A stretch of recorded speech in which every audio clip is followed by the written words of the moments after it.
Good morning, good afternoon, and good evening. This is Energy Speaks Back, powered by B2B Energy. My name is Paul Webb. I'm the founder of B2B Energy, and I'm also your host. Each week, I bring to you energy experts from around the world. This is episode 168. Our purpose, as always, is to provide a good understanding of energy management knowledge from around the world, which is available today for us to deliver savings that impact on our planet. Welcome, energy enthusiasts, to another enlightening episode of Energy Speaks Back, where I delve deep into our guests' origin and their knowledge within our industry. Please engage with comments and the poll after this episode. Today, I'm thrilled to welcome a leading expert in the field of energy interconnectors, which plays a critical role in enhancing the grid reliability and enabling the transition to low carbon energy. This expert brings technical insights and strategic clarity to the topic that's shaping the future of cross-border electricity flows. So without any further ado, let's get technical with Mathew Rose. Good evening, Mathew. How are you today? I'm very good, Paul. Thank you. Yeah, all fine. Brilliant. How are you? I'm very well. And I'm hesitating with the good evenings. I don't do many good evenings lately. And thank you very much for booking this one. It's a pleasure to be doing an interview in the evening. Well, it's very nice to be invited, and I'm looking forward to it. Me too. We have met online, obviously, on another Teams call, and we obviously talked about each other's business and got a good understanding. And from that, I was very keen to get you on the podcast to really open up the real understanding of infrastructure, which I'm sure we're going to do that today. So for the benefit of the audience, is it possible for you to tell us about your background story and your origin story? Sure. So I guess I started in the 1990s in construction. I joined the graduate training scheme of a big international firm in London. Not as an engineer, I'm not an engineer, but I'm always very attracted to project development and kind of creating things from nothing. And so the industry appealed, and they were interested in people who weren't engineers, and that really attracted me. I thought this is an industry that's actually getting a bit more modernized, and we're looking at different people with different commercial skills and others. So I went through the scheme, and then I emerged at a time when the private finance initiative was just starting in the UK. PFI, private finance, using private sector skills and money to invest in, develop and operate and own major pieces of infrastructure in the UK. So things like motorways, prisons, hospitals and so on. And the firm I worked for were very keen to both build these things, operate them, finance them, and then in 25 years' time after the license expired, hand them back. And so we were bidding for these concessions, as they were called, things like the M40, M1A1 link, various hospitals and prisons. And this was, for me, a really good introduction to developing big infrastructure, learning how to behave commercially to make sure that we were very competitive so that we could actually win. And just see how the whole jigsaw came together, which has always appealed to me, how these big things that we use all day long and take for granted actually happen. Mm-hmm. So that, I found that a very interesting start to my career. And then in about the late 1990s, I did an MBA and went off. And then I joined a National Grid in the utility space. And that's where I've generally stayed. Again, commercial roles in the business development team at a time when National Grid, which came from a very sort of regulated, state-owned background, was looking to bring in more commercial skills, people who had infrastructure development experience so they could grow their business.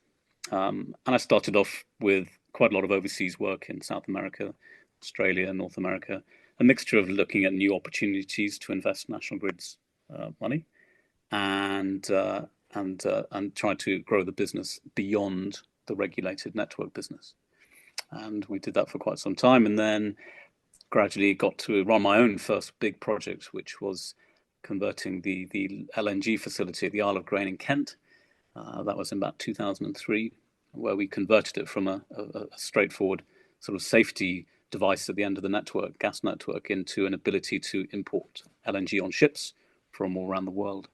So that was a big, exciting project, and I led phase 1 and phase 2, building a new jetty, new tanks for storing the liquefied natural gas, and with the team, a terrific team, developing the commercial contracts to have customers sign up for long-term arrangements to bring in their ships with their gas into the UK gas network.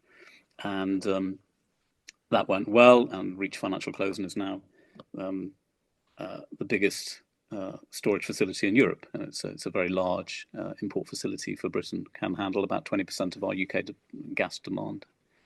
So it's a very big project. It's worth saying, I typically take projects through the development phase and then hand over to a construction or operational team. So I take things to financial close or financial investment decision, and then hand over to people who are much better at building and operating these things than I would ever be.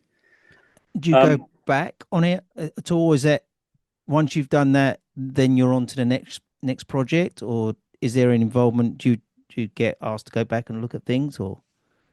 So there is a handover period. So before I leave, we bring in the new person who will take over from, in this case, me, for a period of understanding of the project, because these projects take years to develop, and there's a lot of history. And what we don't want is the next person taking on a project and going, well, crikey, why did they do this?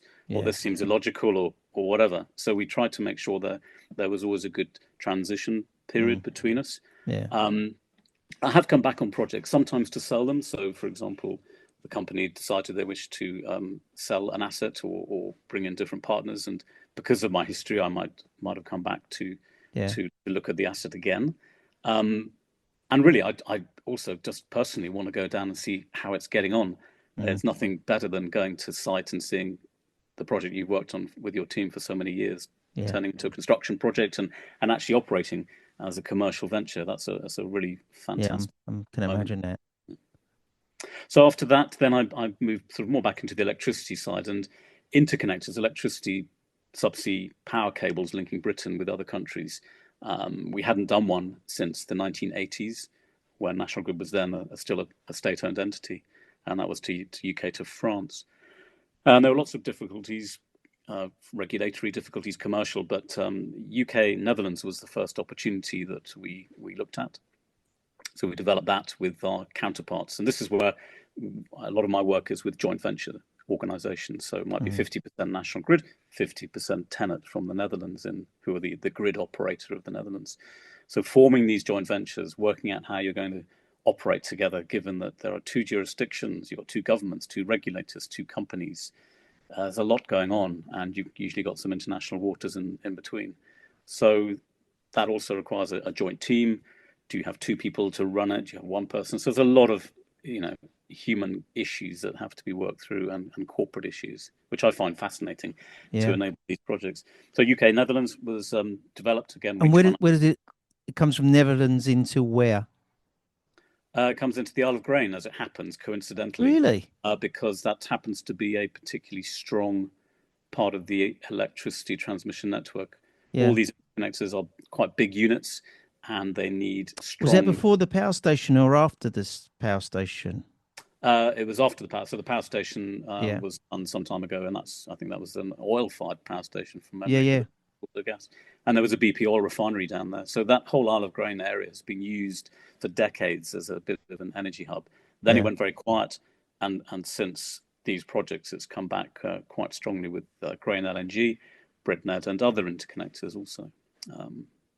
So that happened, and then UK Belgium came along, Project Nemo, and then North Sea Link to Norway. That's the longest subsea interconnector in the world, and that connects our network with Norway's and their abundant supply of hydroelectric power. So, the interconnector model is really quite straightforward. It links two markets. Electricity will flow commercially to the highest priced market, and you're looking for arbitrage really between the two countries through power trading. They're full commercial operations. Norway has a lot of water. We can have a lot of offshore wind, and when we have too much wind, we can send them electricity at a lower price, And vice versa. When we have no wind and they have an abundant supply of water, they can send us hydroelectric power. So the model is quite simple, but getting them to actually commercial operations is extremely long and complicated. Yeah. So basically, getting the handshake across the river, the channel as such. Yeah, and it all sounds great, but getting the handshake is the most important part, isn't it?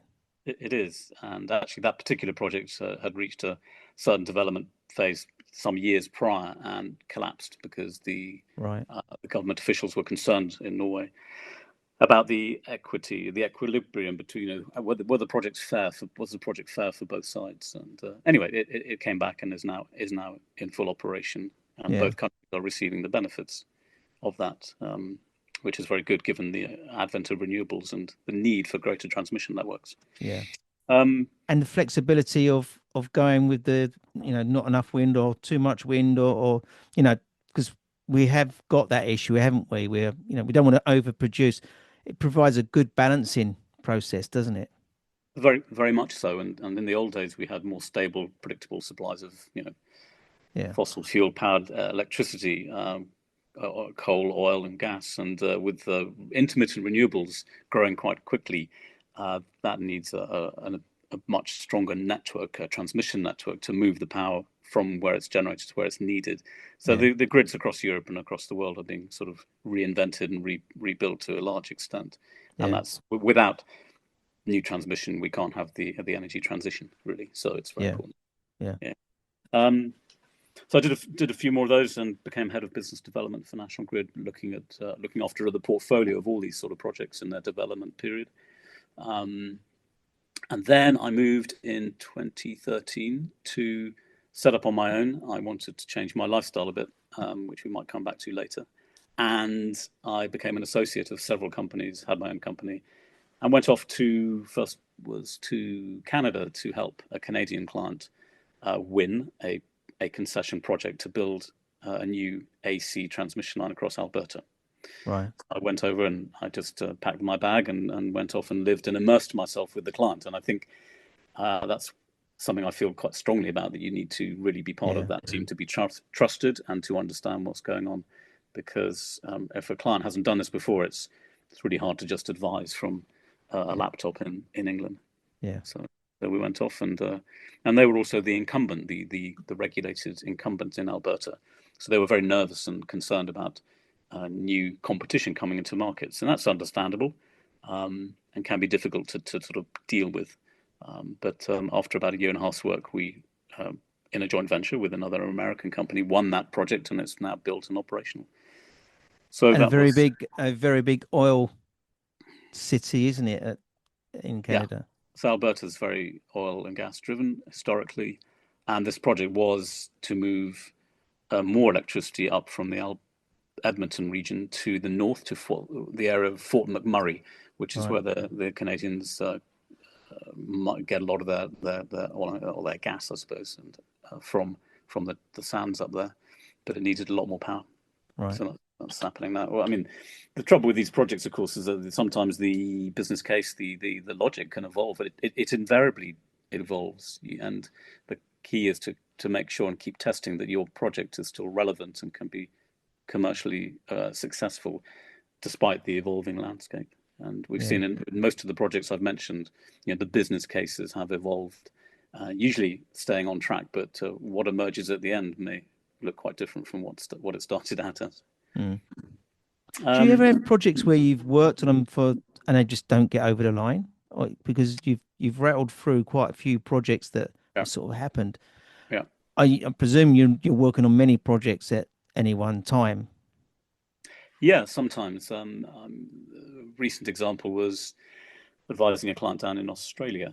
Again, big renewable push, a lot of land, and the competition was to put your team together and compete for the right to build a new transmission network in a certain part of Australia. So it's a big project, and my client has had all the skills. They were in joint venture. They had a financial partner to provide a lot of the equity.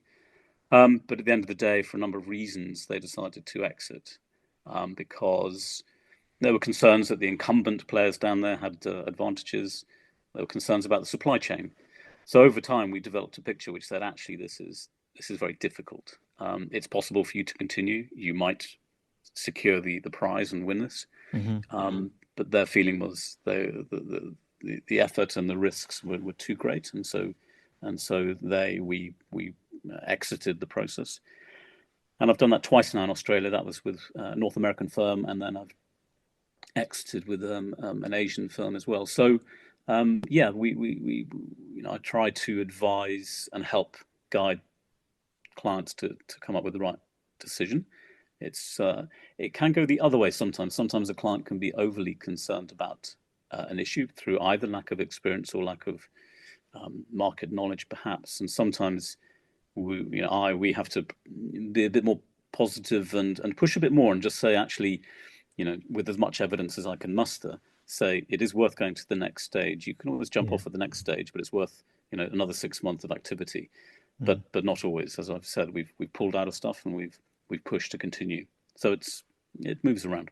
Yeah. And what seems to always be your challenge? Is there always one common challenge that you have? Perhaps. I mean, these projects are the one challenge that we don't tend to have is anything on what I call the technology. It's not that it's easy, but that is usually something that we can work through with great engineers and so on. That's not a big issue. We're not groundbreaking on the tech side, so that's good. I would say it's the human element. It's keeping the team, the client, the investors calm and content enough to continue and not lose faith. Keeping their nerve. These are long projects with a lot of expensive development costs for many years, and your client sitting there trying to make the case to their board of directors that they need another, I don't know, $10-15 million to go to the next phase on what might be quite a speculative project, and that's tough. So getting the balance right and building the trust and the confidence, if you feel it's justified, then I think that is probably a common theme across all of these projects. Because with your experience of all those projects, you're going to think 100%, that is you can give the client the complete trust that you know what you're doing, but obviously there's still the bigger picture to look at, isn't there? Yeah, and I go into projects when I have gaps in my knowledge and background, of course, particularly in different jurisdictions around the world. So I'm also learning, but we call it we try and sort of look around the corners before we get to the corner. We can sort of see around the corners where we've had the experience of something similar in the past. So we know, for example, that you need to tackle the energy regulator 6 months ahead of this particular milestone on your program, because it's going to take the regulator that long to deal with it and run a consultation or whatever, a very important milestone. And whereas if you suddenly bump up against it, then your project is automatically 6 months behind program. So looking ahead from previous experience is pretty valuable, but not I don't have all the answers, that's for sure, and particularly new jurisdictions. And are we towards the end of where you are now? What's next for? What's next? Well, I'm still I have associate connections with about 4 or 5 organisations. At the moment, I'm looking at one particular project which is in Southern Europe. I'm fortunate. I really like working on interesting projects with people that I want to work with, and that's a lot of fun. And I sort of swerve things that don't meet those 2 basic criteria. I only want to work on projects which I think, with whatever knowledge I have, that they actually are viable. I'm not interested in just working on a project and then without any faith that it's likely to actually happen. For those who know me, they know I sometimes do a little bit of a Columbo thing here. I want to go back to the beginning. Was the first first construction element, was there any energy related type projects within the PFI work? None that I was involved with. Right. Principally because in the early days of PFI, which I think went pretty well for the industry and the government, PFI was best directed at projects which are quite, I use the word dumb, highways, just a Yeah, yeah, solid yeah, structure. yeah, Nothing too exciting, nothing can go wrong, nothing's going to change much over 20, 25 years. yeah. All fairly old tech. So Was there no, infrastructure involved regarding pylons or power? But it would have been street lighting, possibly, wouldn't there? possibly, yeah. But yes, so it's very small scale stuff attached to a very Yeah, large infrastructure project. But in those days, most of the energy sector was still, in terms of the networks, was still in the sort of state control, I guess. yeah. And the So reason why I asked that is just the interest in transition from the construction into, before you knew it, you're involved with very large, well, national grid, for instance. yeah, and So I guess the common theme is infrastructure rather than yeah, highways or a transmission line. I mean, they're both long, linear, critical infrastructure assets, really. yeah, What goes down them is either a bunch of cars or electricity or yeah, gas or something. So there are some parallels, but so I'm fairly agnostic on the what goes down these things in a way. I think that the overall process to develop them and nurture them to financial close is what I kind of do. yeah. And what about the existing infrastructure in the UK currently? Do you ever get to work on any of that, the national grid as we know it? Because I don't think it's owned by the national grid as such, is it? It's mainly owned by the overseas companies, isn't it? National Grid is a major FTSE 100 company, and its ownership is very widely held by institutions and private sector. So it's like many companies in the FTSE 100. It will have some overseas element, of course, Yeah, like all of them, I imagine. But it's a broadly held stock, I expect, and therefore quite typical. There's nothing particularly unusual. Um, so yeah, I mean, I still get to interact with them through some of these projects. So, for example, if a client is developing another interconnector that connects to the national grid, then there is an interface, and I'm able to use my knowledge of working there for 14 yeah. years to some benefit. Yeah, And and so what's your thoughts on the infrastructure in the UK? Because you talk to many people, they're saying that we need to invest in their infrastructure in the UK. Is there plans? Would you know in your field that we need to do work in that area? yeah, as I say, without uh, investing in this case transmission, then we can't plug in the renewables at the volumes required to meet our targets. Yeah, So it is essential. It's without it, and this has been the criticism, and this is what the newish government is trying to unblock with the regulator to try to smooth and speed up the path for renewable projects to connect to the network, be mm, it low voltage or the high voltage network. Um, and that includes sort of simplifying and maybe streamlining the planning and consenting process, which can take a a great many years. And yeah, it's very important, but there has somebody in government has to make that sort of balancing decision around. Okay, well, how long can we let something be poked and prodded before we make a decision? And yeah, investors get nervous because these things take a long time and they have uncertain outcomes sometimes. yeah, So I think there's quite a lot of good work, in my view, to refresh how that is done, given the I think imperative need to bring more renewables onto the network. So yeah, I mean, the old day of the national grid was a lot of coal-fired stuff in the middle, strong grid in the middle, very weak extremities, relatively weak extremities at the edges of the country. And now, of course, a lot of the renewables is coming from offshore wind, which is all at the mm, extremities yeah, and needs to come into the middle. So it's a kind of complete reversal of the grid's characteristics in terms of its capacity and its strength. And that's a lot of money. yeah. And is there presumably there's someone sitting at a desk somewhere with this woe is me type focus on what am I going to do? I'm sure there's ideas of what needs to be done. Yeah, so you've got obviously you have government, you have the regulator, the independent regulator, Ofgem, highly focused on this, and then we have the relatively newly uh, set aside company, NESO, National Energy System Operator, which Mm, used to be owned by National Grid and was then hived off and put into independent sort of neutral control by the state to make sure that they were neutral and no conflicts of interest and so on. And I don't think there were, but it's now on its own. And so they will be looking at this whole planning horizon, what is needed and by when, and working with the industry, working with the regulators to try to come up with the most efficient, effective plan to get the network up and improved. Yeah. Now you've worked all over the world. Would you say everyone's on this same agenda? Or do you feel that other countries are leading it more than the UK? Or because we've always been quite strong regarding the national grid, haven't we?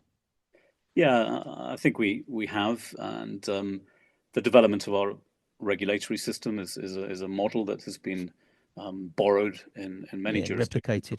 Yeah. Yeah, and that's good for us, good to see, and we've learned from them as well. I think uh, different countries have moved at different paces. It depends on economic ability, really. I mean, the cost of this stuff is high.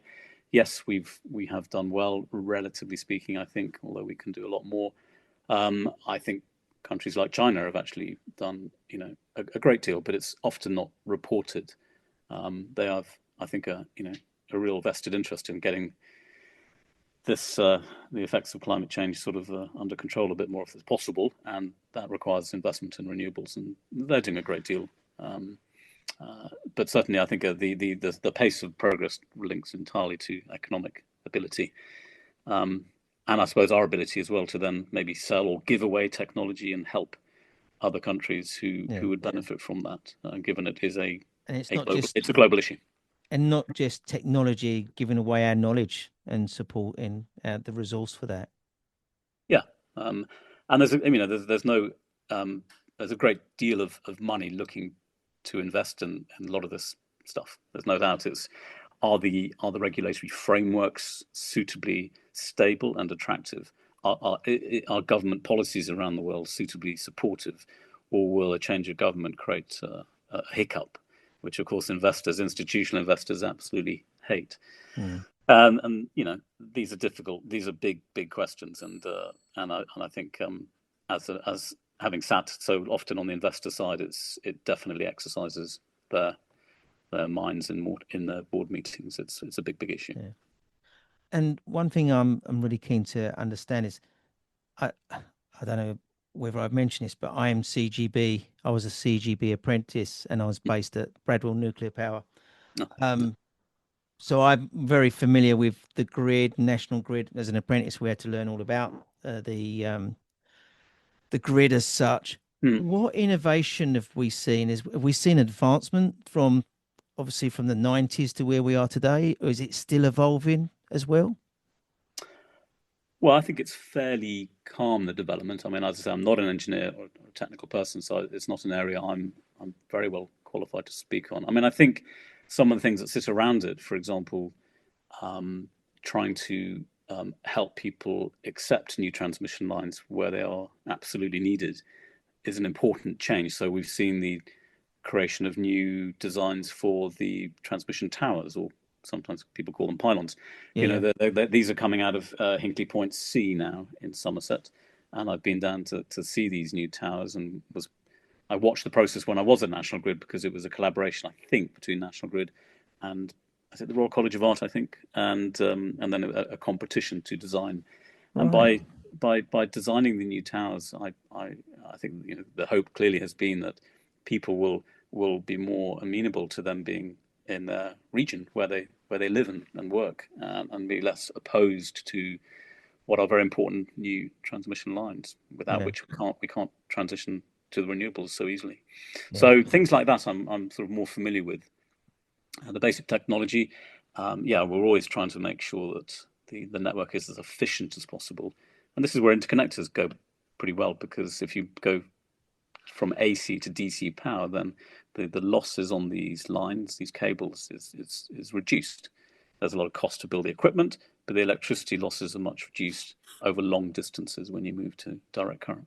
right. So yeah, there's lots going on, and I'm sure a lot going on that I'm not aware of. Yeah. And we are seeing probably more innovation in the process to speed things up. That's probably where we are seeing it the most, is what you alluding Uh, to regarding government. yeah, I think that's where I see most of, because I'm particularly interested in that. Um, I think the supply chain is another area. So cable manufacture, um, wind turbine blade manufacturers, all that stuff. That is very important. And again, industry investors need to see the long-term framework and have confidence in it to build factories, which alone take hundreds of millions of pounds and take years to develop and implement. So these are very big ticket items. So the supply chain is another thing, and it can be quite lumpy around the world. One of the things I was involved with was a high court case where the subsea cable manufacturers around the world, many of them had entered into a cartel. This is some years ago. But that was discovered or admitted to, and there was a long process to deal with that. But that was almost a sort of manifestation of the problem that I'm alluding to, which is projects can be lumpy.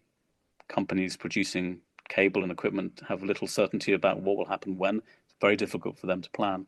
Yeah. Unfortunately, it led to an illegal outcome for them that which has since been tidied up. But it's an example of the problem that the supply chain can face, an extreme example. Yeah. Well, it's really interesting. So, Mathew, it's come to this time in the interview where we like to put you on the spot. You've been on the spot all evening. Is there anything that you can give back? And I know this is a bit of a difficult one because we're talking to energy experts here. Is there something you can give back to our industry today as a takeaway? I think it's that human element.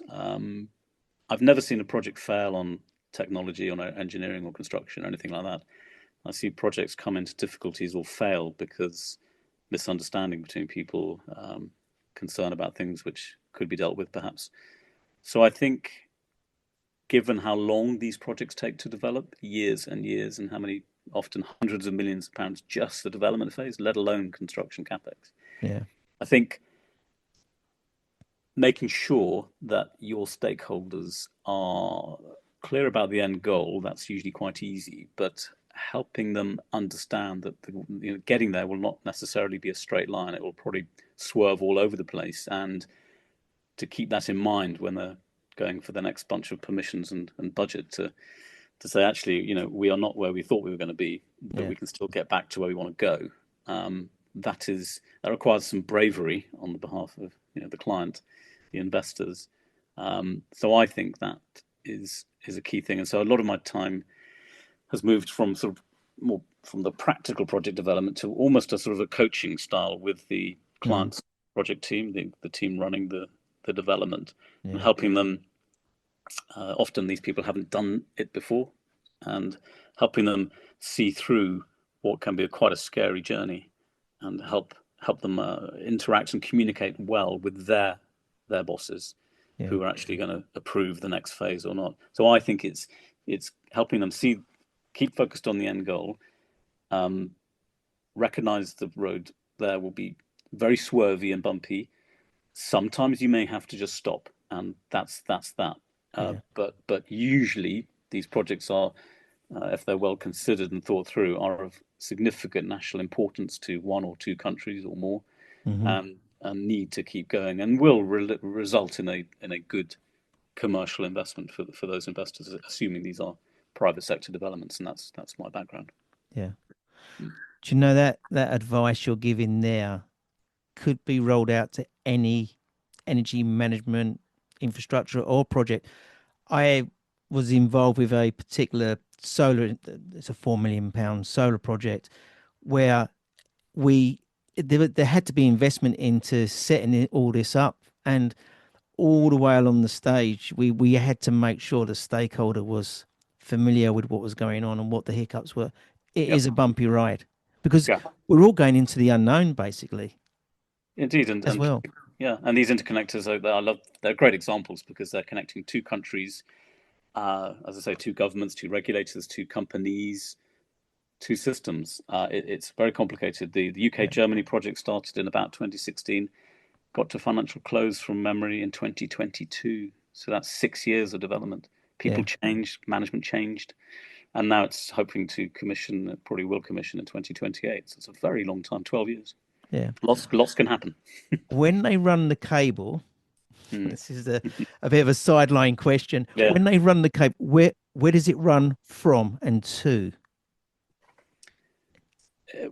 Well, it will, again, that won't be a straight line. So No. When they first start to run it, they yeah. started running it from the UK to. I see. Actually, I don't know that example, but I think it was UK, Norway. It depends on the timetable. So the seasons, if it's winter or summer, will have a big Right. impact on the cable laying process. Obviously, you need calm, safe waters, Yeah. and they will have a program which will either prioritize the shallow coastal waters first, or the deep middle sections first. Yeah. Yeah, I think so. It does. It varies a lot on the timing of the program. It will vary on the, Norway, for example, has a very significant deep shelf which drops off dramatically, whereas we have very shallowish waters Yeah. towards our end of the North Sea. So there's all also, those logistics to think about, isn't there? yeah, and Yeah. and are you going into sand or mud or rock? All these. Yeah. So I think it's bespoke answer, but per project. Yeah. I don't know why I was thinking about the Channel Tunnel when they No. built that, because they did it from both sides, didn't they? Yes. Yeah. Yes. And I was just thinking, oh, I wonder if they run two cables, one from one country to the other. Yeah. Well, actually, and now there is actually an interconnector electricity cable in the Channel Tunnel. I can Called imagine that. Electric. Yeah. That was developed by someone else, some other companies. Right. Got involved at the beginning. So there is now a power cable through there to connect the two grids as it happens. Wow, that's Yeah, brilliant. yeah. So that's another way of Because using. there's a connection between Jersey, isn't there, and France, I believe. Yeah. Jersey will. I'm pretty sure. I'm not involved, but I'm sure they will have get their power from the mainland and France. Because I'm sure if we was to get like a map of all these, I'm sure there's quite a few cables. Do you know roughly how many interconnectors there are across in Europe? Oh, no is the quick answer. But I mean, we've in terms of significant ones in the UK, we have, what have we got? About 7 or 8 now. And as I've sort of gone through the list with Wow. numerous to what are called the big ones, the big DC cables, which have carried at least, I don't know, 1,000 megawatts Yeah. capacity, and run for at least 150 kilometers, or up to, in Norway's case, it's the longest in the world, subsea 750 kilometers, something like that. Wow. A lot of cable. Amazing. Well, Matthew, thank you very much for sharing your knowledge today, and obviously sharing. I've learned so much today, and I appreciate that. I'm sure many people will get a good understanding, because I think it's important that we understand what is there, what we're up against regarding the industry. Good. Well, I hope so. Yeah, and I love hearing about the other bits that connect to my part of the energy sector, and as you say, by better understanding, we perhaps won't get so frustrated when something seems a bit weird and illogical, and actually there might be a good reason. Then we can go and try and fix it and get to the end quicker. Well, Matthew, thank you very much for your time. We look forward to hear more of these stories. Please, you and your family stay safe in these times. Thank you very much, Paul. Thank you for the invitation. I've enjoyed it very much. Thank you. Thank you to my guest for joining me today on Energy Speaks Back. I'm very proud and humbled to have the opportunity to interview energy experts from around the world, and I hope you found today's episode of value. Don't forget to listen to the previous episodes, because they are full of insights to help you make a real impact on energy efficiency. And remember, tiny changes that we make today can bring us profound savings in the future. Together, we can drive change and make a difference. That leaves me with one more thing to say. Please, you and your family, be safe in these times.